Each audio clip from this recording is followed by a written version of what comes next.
Bonjour. Aujourd'hui, je vais vous parler du droit pénal au Canada et plus précisément de l'arrestation.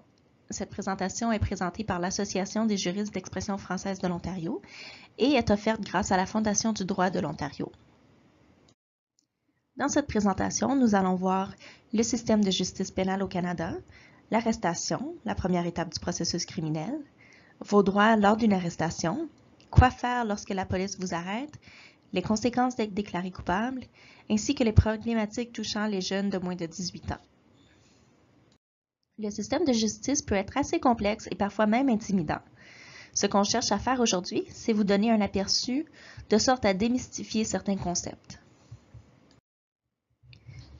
Le droit pénal est le droit qui gère l'ensemble des comportements qui vont à l'encontre des valeurs et des normes de conduite de la société. Il comprend les infractions provinciales et territoriales, les infractions réglementaires et aussi les infractions criminelles. Au Canada, chaque palier gouvernemental peut prendre des décisions par rapport à certains domaines, y compris le droit pénal. Ainsi, le gouvernement fédéral et les gouvernements provinciaux et territoriaux peuvent chacun prendre des décisions par rapport à ce domaine de droit. On entend à la fois parler de droit pénal et de droit criminel. Quelle est la différence entre ces deux types de droits? Le droit criminel est un domaine de compétence fédérale. Seul le gouvernement fédéral a le droit de créer des lois pour décider qu'un comportement est un acte criminel. Les provinces et territoires peuvent créer des lois dans leur propre domaine de compétence. Ceci leur permet de créer des infractions provinciales et territoriales. Celles-ci relèvent du droit pénal et non du droit criminel. Les infractions criminelles sont les comportements qui sont interdits au Canada par le Code criminel et la loi réglementant certaines drogues et autres substances. De plus, la Charte canadienne des droits et libertés interdit certains comportements en offrant des garanties juridiques comme la présomption d'innocence, la protection contre la détention arbitraire, le droit de garder le silence, la protection contre les traitements et peines cruelles, etc. Les provinces et territoires peuvent créer des lois qui empêchent certains comportements. Le non-respect de ces lois peut mener à des contraventions et à des amendes. Parmi ces lois, on retrouve le Code de la route, dont les infractions comprennent les excès de vitesse et la conduite avec plus de 0,8% de concentration d'alcool dans le sang. On retrouve aussi la loi sur la protection de l'environnement, la loi sur la santé et la sécurité au travail, la loi sur la protection des animaux et la loi sur l'entrée sans autorisation. Les municipalités peuvent aussi imposer des restrictions au comportement par le biais de règlements municipaux ou bylaw en anglais. On retrouve ici des peines prévues pour ceux qui font du bruit excessif en soirée, ainsi que ceux qui ne respectent pas les consignes de stationnement. Il existe 4 types d'infractions et de crimes au Canada. Premièrement, l'infraction sommaire ou infraction punissable par procédure sommaire est l'un des comportements les moins graves du Code criminel. C'est un comportement interdit qui entraîne les sanctions ou les peines les moins sévères dans le Code criminel. En voici quelques exemples. Voler une marchandise dans un magasin, être nu dans un endroit public ou encore troubler la paix. Toutes les infractions provinciales, comme les infractions au Code de la route ou la pollution de l'environnement, sont aussi des infractions sommaires. Une personne trouvée coupable d'une infraction sommaire peut faire face à une peine maximale de jusqu'à 6 ou 18 mois de prison et ou une amende de 5 000 $. Deuxièmement, l'acte criminel est un crime grave. C'est un comportement interdit qui entraîne les peines les plus sévères du Code criminel. En voici quelques exemples. Le meurtre, la conduite dangereuse causant la mort ou encore la prise d'otage. De plus, tous les actes criminels ne sont pas traités de la même façon. Dans la catégorie des actes criminels, certains sont identifiés comme étant encore plus graves que d'autres. Les peines varient selon la gravité de l'acte criminel. En général, une peine spécifique est prévue pour chaque acte criminel. Lorsqu'il n'y a pas de peine spécifique prévue, le juge peut imposer une peine pouvant aller jusqu'à 5 ans de prison en tant que peine maximale. Un juge ne peut pas imposer une peine plus sévère que la peine maximale qui est prévue dans le Code criminel. Attention, le juge ne va pas automatiquement imposer la peine maximale. Tout dépend des circonstances qui entourent l'acte criminel. Il y a des facteurs qui peuvent aggraver la peine, par exemple, un acte haineux commis contre une personne à cause de la couleur de sa peau. Dans une telle situation, un juge peut décider que la peine maximale est appropriée. Il y a aussi des facteurs qui peuvent diminuer la peine. Par exemple, l'accusé regrette son geste ou encore il a présenté des excuses à la victime. Dans une telle situation, un juge peut décider qu'une peine moins sévère que la peine maximale est appropriée. Il existe aussi une peine minimale. Certains actes criminels ont une peine minimale, donc même s'il le voulait, le juge ne pourrait pas donner une peine moins sévère que la peine minimale prévue par le Code criminel. Par exemple, pour le meurtre, la peine minimale est l'emprisonnement à vie. Il existe aussi une infraction mixte, qui est un comportement interdit qui a le potentiel d'être considéré comme étant soit une infraction sommaire, donc une infraction moins grave, ou un acte criminel, donc une infraction plus grave. Lorsque le procureur de la Couronne reçoit votre dossier, il a le choix. Il peut vous accuser comme avoir commis une infraction sommaire ou un acte criminel. Ce choix aura une incidence sur le type de procès et les peines possibles. En effet, une fois que le procureur de la Couronne a choisi la catégorie de crime, le processus et les peines associées à cette catégorie vont s'appliquer automatiquement. Enfin, l'infraction sommaire, l'acte criminel et l'infraction mixte sont des infractions criminelles. Ce sont des comportements interdits par le Code criminel. La contravention n'est pas un comportement criminel par contre. C'est une infraction réglementaire. C'est le fait de ne pas respecter une loi ou un règlement. Par exemple, entrer sans un laissez-passer dans une zone contrôlée ou stationner votre voiture dans une zone interdite. Lorsque vous ne respectez pas une loi ou un règlement, vous devez payer une amende. Aujourd'hui, nous allons surtout nous concentrer sur la première étape du processus criminel, soit l'arrestation. C'est ce qui déclenche tout le processus. Vous êtes en état d'arrestation lorsque vous êtes appréhendé par la police. La police devra vous dire pourquoi vous êtes en état d'arrestation. Et si vous résistez, la police peut utiliser la force lors d'une arrestation, mais l'usage de la force doit être nécessaire et raisonnable selon les circonstances. Par exemple, il ne serait peut-être pas justifié de tirer sur quelqu'un qui s'enfuit. Par contre, il pourrait être justifié de tirer sur quelqu'un qui a une arme et qui s'apprête à blesser quelqu'un d'autre. Est-ce que le policier peut vous menotter lors de l'arrestation? Oui. Si vous résistez, ils peuvent utiliser un peu de force et vous menotter. Si vous refusez de coopérer avec la police durant votre arrestation, vous commettez une infraction criminelle. Donc, même si vous croyez que l'arrestation est injustifiée, coopérez pendant l'arrestation. Vous aurez la chance de vous défendre par la suite. Un policier peut vous arrêter pour différentes raisons. Par exemple, vous pouvez être arrêté si des accusations vont être portées contre vous, si les policiers sentent que c'est nécessaire pour protéger la preuve, ou encore pour éviter qu'un crime soit commis. D'habitude, un policier procède à une arrestation lorsqu'il vous voit commettre une infraction ou lorsqu'un témoin lui donne un motif raisonnable de croire que vous avez commis une infraction. Donc, il ne suffit pas que le policier ait des doutes, il faut que le motif soit raisonnable. Normalement, les policiers vous indiqueront que vous êtes en état d'arrestation. Ceci dit, même en l'absence de paroles de type « vous êtes en état d'arrestation », une arrestation ou une détention commence à partir du moment où votre liberté est entravée. Autrement dit, l'arrestation est le contrôle de vos faits et de vos gestes par un agent de la paix. Même si vous êtes arrêté, vous pourriez être remis en liberté en attendant votre procès. Aussi, selon les circonstances, le policier va peut-être simplement vous remettre un avis de comparution, soit un papier qui vous dit à quelle date vous présentez à la cour devant un juge. Selon la Commission ontarienne des droits de la personne, le profilage racial s'entend de toute action prise pour des raisons de sûreté, de sécurité ou de protection du public qui repose sur des stéréotypes fondés sur la race, la couleur, l'ethnie, l'ascendance, la religion, le lieu d'origine ou une combinaison de ces facteurs, plutôt que sur un soupçon raisonnable, dans le but d'isoler une personne à des fins d'examen ou de traitement particulier. Vous ne pouvez pas être arrêté sans raison. Le profilage racial, c'est une forme de discrimination. Nul n'est à l'abri de profilage racial, mais ce sont les personnes racialisées qui sont principalement touchées. Si ça vous arrive, vous avez des recours. Par exemple, faire appel au mécanisme de dépôt de plainte ou à l'organe de surveillance de l'entreprise ou de l'organisme gouvernemental en cause, s'il en existe un. Par exemple, en Ontario, le bureau du directeur indépendant de l'examen de la police se charge d'examiner les plaintes déposées contre les services de police de la province. Vous pouvez aussi obtenir sans frais de l'information juridique du Centre d'assistance juridique en matière de droits de la personne et vous pouvez soumettre une plainte relative aux droits de la personne, appelée une requête, auprès du Tribunal des droits de la personne de l'Ontario dans l'année suivant le dernier épisode de discrimination. Vrai ou faux?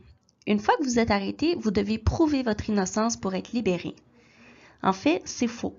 Au Canada, vous bénéficiez de la présomption d'innocence, c'est-à-dire que vous êtes innocent jusqu'à preuve du contraire.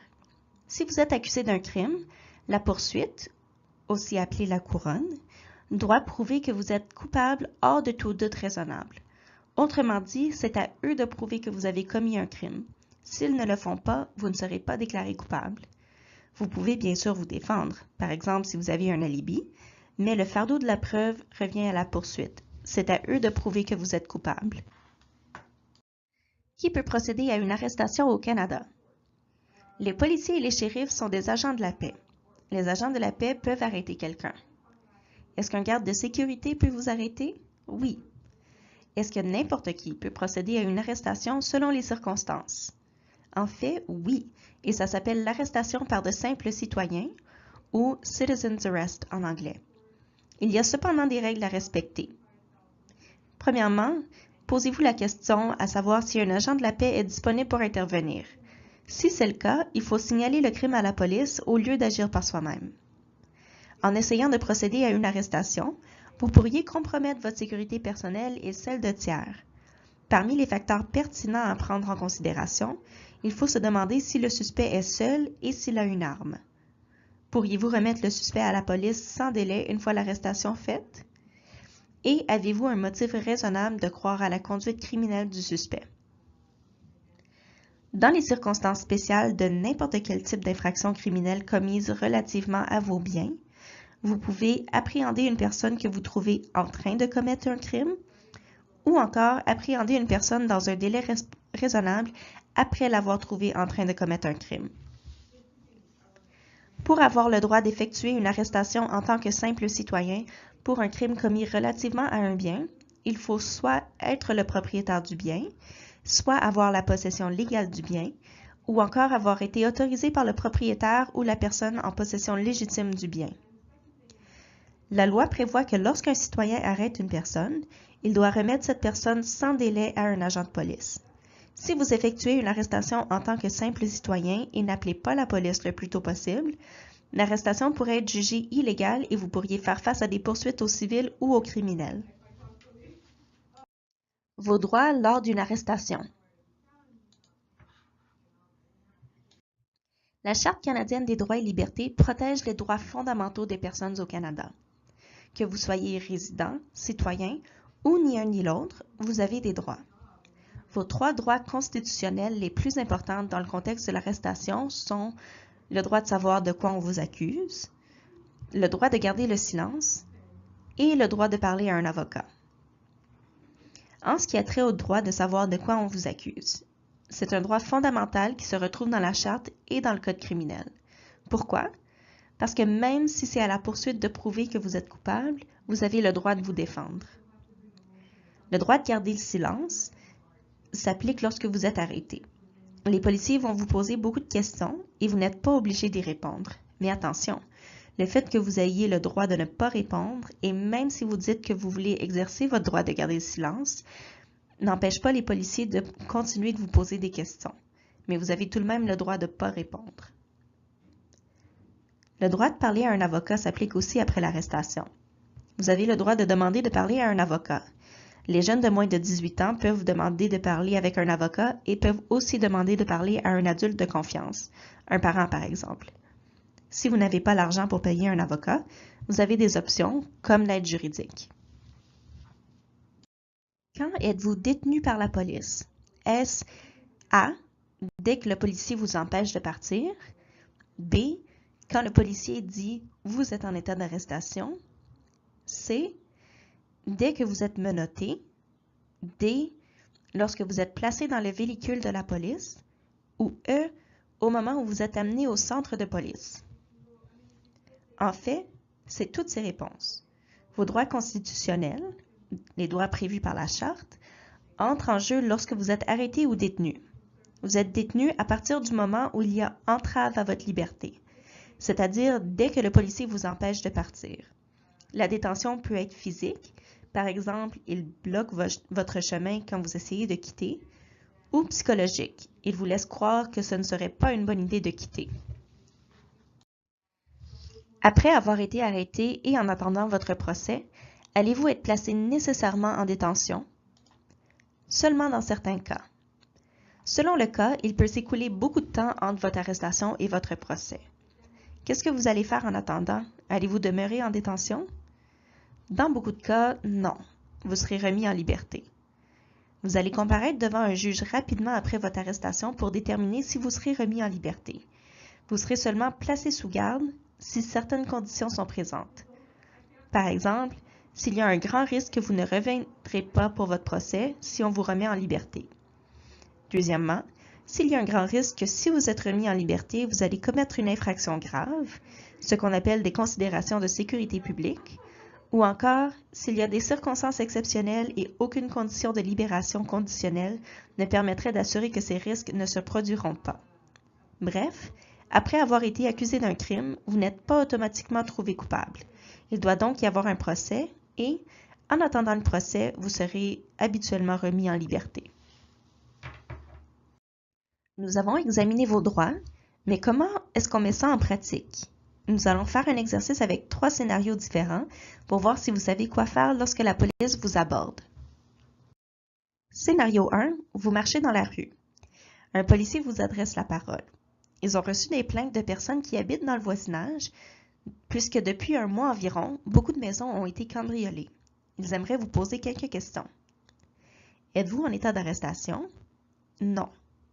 Devez-vous répondre à ces questions? Non plus. Un policier peut toujours vous poser des questions, mais si vous n'êtes pas en état d'arrestation ou détenu pour questionnement et que le policier n'est pas en train de vous écrire une contravention, vous n'avez pas besoin de rester et de continuer la conversation. À votre tour, vous pouvez lui demander « Est-ce que je peux partir ?» ou bien « Pourquoi me questionnez-vous ?» Vous pouvez également dire que vous voulez parler à un avocat. Scénario 2. Vous êtes dans un lieu public. Vos amis et vous fréquentez souvent ce lieu qui est couvert de graffitis. Il y a quelques jours, un graffiti très offensant a été peint. Une policière vous approche, vous et vos amis. Elle dit que plusieurs témoins ont dit avoir vu un groupe de gens de votre âge dans les parages la journée durant laquelle le graffiti a été peint. Elle vous demande si c'était vous ou si vous en savez quelque chose. Êtes-vous en état d'arrestation? Non. Devez-vous répondre à ces questions? Non plus.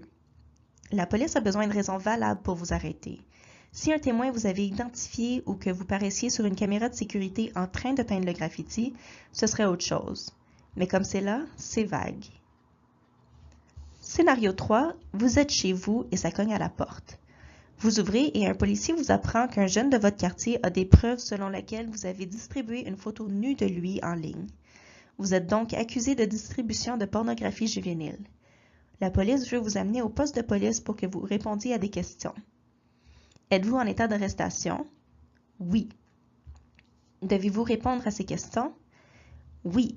Mais à cette étape, vous n'avez qu'à donner des informations de base, par exemple votre nom. Vous avez le droit de parler à un avocat, et si vous avez moins de 18 ans, vous avez aussi le droit de parler à un adulte de confiance avant de répondre aux questions des policiers. Si le policier procède à une fouille et que vous croyez qu'elle est illégale, ne résistez pas. Mais assurez-vous de dire clairement « Je ne donne pas mon consentement à cette fouille ». Ça revient à ce qu'on a dit plus tôt. Vous devez coopérer, même si vous n'êtes pas d'accord. Si vous résistez, les policiers pourraient utiliser la force, proportionnellement bien sûr. Les policiers ne pourront pas utiliser la preuve obtenue durant une fouille illégale. Ils devront justifier la raison pour laquelle ils ont procédé à la fouille sans permission, par exemple sans mandat de perquisition ou search warrant en anglais, ou encore sans raison valable. L'arrestation est la première étape du processus. À la fin de celui-ci, qu'arrivera-t-il si vous êtes trouvé coupable? Si vous êtes déclaré coupable d'avoir commis un crime, vous aurez ce qu'on appelle un casier judiciaire ou un dossier d'adolescent, qui est l'équivalent pour les adolescents du casier judiciaire pour les adultes. Quand vous avez un casier judiciaire, cela peut affecter votre capacité de voyager. Ça peut aussi affecter vos possibilités d'emploi dans certains cas. Si vous planifiez faire une demande pour immigrer au Canada ou obtenir le statut de résident permanent, Votre casier judiciaire peut avoir un impact à ce niveau aussi. Les jeunes de moins de 18 ans ne sont pas assujettis aux mêmes règles que les adultes. Voici en quoi la loi diffère. À partir de quel âge pouvez-vous être accusé d'un crime au Canada? En fait, c'est à partir de l'âge de 12 ans. Pourquoi pas plus tôt? Pour être trouvé coupable d'un crime, il faut que l'auteur de celui-ci ait la capacité de comprendre le geste qu'il a posé. Donc, il faut qu'il ait la capacité de faire la différence entre le bien et le mal, ainsi que de comprendre les conséquences de ses actions. On juge que les enfants de moins de 12 ans n'ont pas atteint ce seuil. Qu'est-ce que la loi sur le système de justice pénale pour les adolescents? C'est une loi qui a été créée pour tenir compte des besoins des adolescents. Entre autres, elle prévoit des peines moins sévères pour les adolescents qui commettent des crimes. Ça permet de donner une deuxième chance aux jeunes pendant leur développement et leur apprentissage. Ça favorise aussi la réadaptation et la réinsertion sociale. Bref, un adolescent n'est pas traité comme un adulte dans le système de justice criminelle au Canada. Est-ce qu'un adolescent peut recevoir la même peine qu'un adulte? Oui, mais seulement dans quelques cas précis. D'abord, l'adolescent doit être reconnu coupable d'un crime. Ensuite, il faut que ce crime ait été commis après que l'adolescent ait eu 14 ans, et dans certaines provinces, c'est même 15 ou 16 ans. Ensuite, il faut que le crime soit un crime pour lequel un adulte pourrait recevoir une peine de prison d'au moins 2 ans. Par exemple, le meurtre ou les crimes graves avec violence. Est-ce qu'un adolescent peut recevoir une peine de prison? Oui et non. Avant d'avoir 18 ans, un adolescent qui reçoit une peine d'adulte est placé dans un centre pour adolescents. Il n'ira pas en prison. C'est seulement après avoir atteint l'âge de 18 ans qu'il peut être placé en prison. Un centre pour adolescents, c'est un placement sous garde dans un centre. Les adolescents continuent d'aller à l'école et de participer à des activités dans le centre. Il y a différents types de placements. Par exemple, un adolescent pourrait passer la semaine dans le centre et retourner chez lui la fin de semaine. Il devra alors respecter certaines conditions, par exemple un couvre-feu. Mais attention, c'est vraiment le dernier recours puisqu'il existe d'autres options. Voici les peines auxquelles pourrait faire face un adolescent de 12 à 17 ans.